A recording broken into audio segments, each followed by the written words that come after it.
Haleluya. Bapa di surga, kami mau mengarahkan hati kami untuk mendengar firman-Mu, kata-kata dan renungan tentang Engkau. Saudara-saudara yang sakit, sembuhkan, yang lemah, kuatkan, yang sedang dalam kesusahan, hibur dengan sukacita surgawi. Semuanya berjalan dengan baik karena kami hidup di dunia ini hanya memuliakan Engkau. Haleluya. Amin. Saudara-saudaraku, apakah tanggapan saudara terhadap Yesus anak Natal?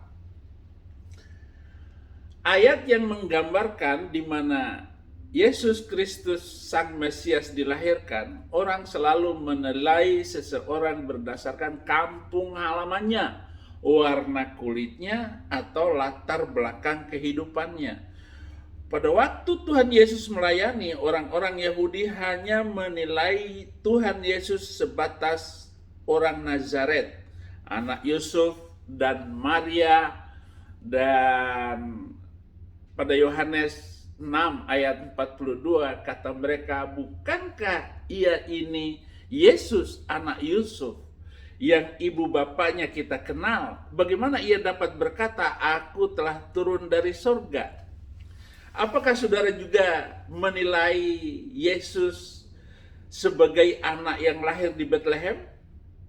Penilaianmu perihal Yesus Kristus menentukan nasib saudara sekarang dan nanti. Lihat orang-orang yang menghujat Yesus Kristus. Wah, channel-channel Muslim itu. Itulah penilaian mereka. Kenapa? Karena mereka tidak mendalami sejarah dan tidak memahami Yesus sebagai Natal. Bahkan kalau tidak ada hari Natal, gak ada orang yang mengadakan ulang tahun, saudara-saudara. Yang pertama, orang Majusi dari timur menerima Yesus sebagai raja orang Yahudi.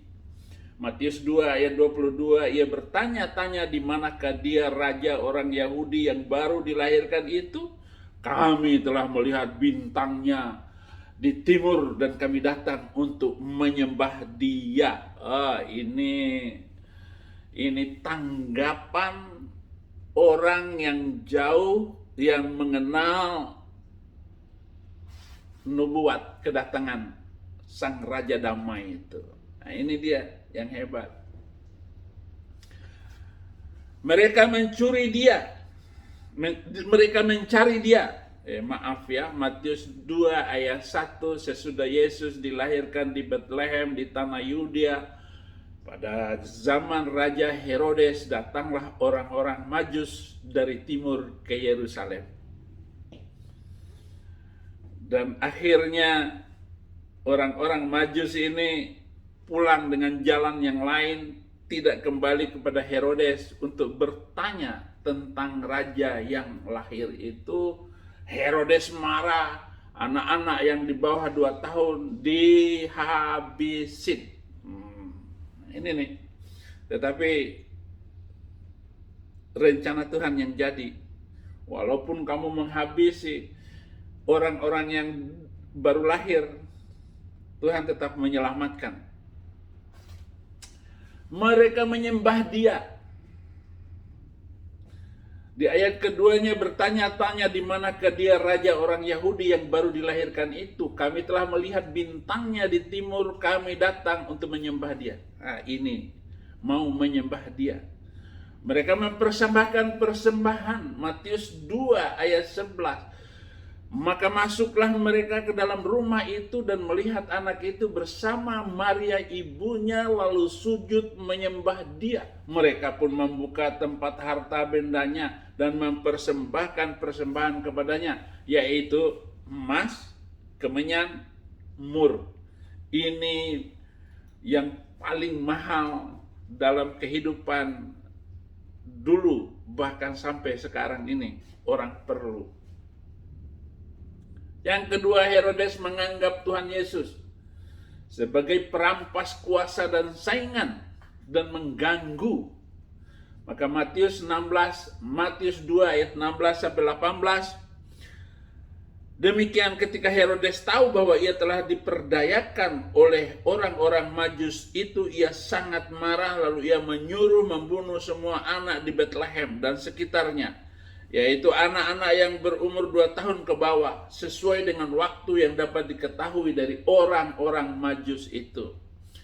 Dengan demikian genaplah firman yang disampaikan oleh Yeremia, terdengarlah suara di Rama, tangis dan ratap yang amat sedih. Rahel menangisi anak-anaknya dan ia tidak mau dihibur, sebab mereka tidak ada lagi. Orang jahat selalu menolak juru selamat. Ya.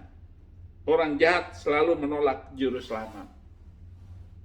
Ia tetap Tuhan yang sama yang akan merampas hidup kita dari maut dan kematian. Kalau mereka merampas kebahagiaan dengan membunuh dan mematikan anak-anak bayi.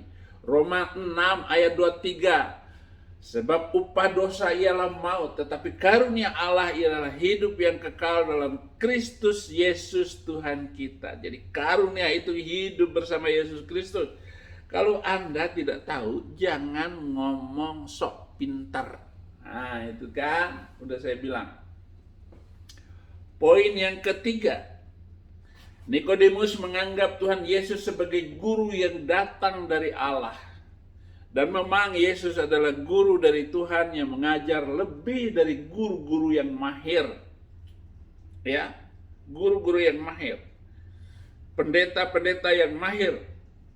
Tuhan akan memperlihatkan siapa orang-orang yang dibuat karena Roh Kudus itu. Yohanes 7 ayat 46, jawab penjaga-penjaga itu, belum pernah seorang manusia berkata seperti itu. Jadi bagaimana Yesus mengajar dengan bahasa, dengan pengajaran yang gak pernah disangka oleh orang, oleh mereka.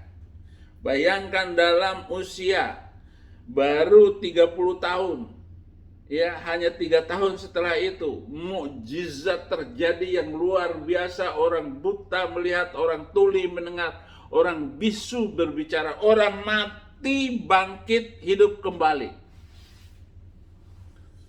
Itu mukjizatnya, bukan mukjizat orang hidup dimatiin. Orang buta harus bisa melihat, orang yang melek dibutain. Ada orang mengaku nabi setelah tahun 600. Bukan itu. Tuhan Yesus memproklamirkan diri sebagai guru yang datang dari surga. Matius 7 ayat 24 dan seterusnya, setiap orang yang mendengar perkataanku dan melakukannya, ia sama seperti orang yang bijaksana yang mendirikan rumahnya di atas batu. Kemudian turunlah hujan dan datanglah banjir. Lalu angin melanda rumah itu, tetapi rumah itu tidak roboh, sebab didirikan di atas batu. Tetapi setiap orang yang mendengar perkataanku ini dan tidak melakukannya, ia sama dengan orang yang bodoh yang mendirikan rumahnya di atas pasir. Kemudian turunlah hujan dan datanglah banjir. Lalu angin melanda rumah itu sehingga rubuhlah rumah itu dan hebatlah kerusakannya. Dan setelah Yesus mengakhiri perkataan ini, takjublah orang yang banyak mendengar pengajarannya, sebab ia mengajar mereka sebagai orang yang berkuasa, tidak seperti ahli-ahli Taurat mereka itu. Tapi Yesus mengajar dengan luar biasa. Murid-muridnya juga menganggap Tuhan Yesus hanya sebagai salah satu alat nabi. Mereka menyangka bahwa hanya setara dengan Yohanes Pembaptis. Mereka juga menyangka sama dengan Elia. Mereka juga menyangka dia sama dengan Yeremia. Saudara-saudara, Yohanes Pembaptis menerima Tuhan Yesus sebagai anak domba Allah. Yohanes 1 ayat 29, pada keesokan harinya Yohanes melihat Yesus datang kepadanya dan ia berkata, lihatlah anak domba Allah yang menghapus dosa dunia. Menghapus dosa dunia. Jadi ketika Anda menerima Yesus Kristus dan masuk di dalam pengajarannya, Anda akan ditebus dari kesalahan Anda. Thomas, salah satu murid-muridnya, mengaku bahwa Yesus Kristus, dia sebagai Tuhan dan Allah. Yohanes 20 ayat 28, ya Tuhan dan Allahku. Inilah kata-kata yang bisa kita selami, kita bisa telusuri, kita bisa dalami dari firman Tuhan. Kalau Anda tidak percaya, malam ini Anda katakan, kalau Engkau Tuhan, datanglah kepadaku, perlihatkan dirimu kepadaku. Ngomong begitu saja, Anda akan melihat keajaiban hidupmu dan kamu akan meninggalkan ajaran buatan manusia, ibadah buatan manusia, perayaan-perayaan buatan manusia. Dan mari kita masuk lebih dalam bersama Yesus Kristus. Haleluya. Amin.